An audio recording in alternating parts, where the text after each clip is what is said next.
how to cancel items on Temu quickly and easily. First, open your web browser and navigate to Temu.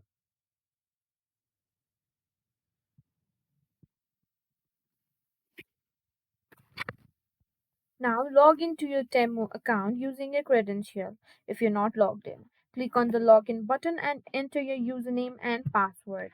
Once logged in, locate and click on the orders. This will show you a list of all your recent purchases.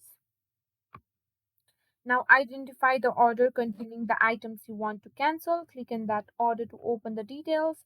Look for an option that says cancel items or request cancellation. Click on it. Now follow the prompts to confirm your cancellation request. You may need to select the specific items you wish to cancel and provide a reason for cancellation. After submitting your request, review the confirmation message to ensure your cancellation request has been successfully processed. And there you have it. You've successfully learned how to cancel items on Temu.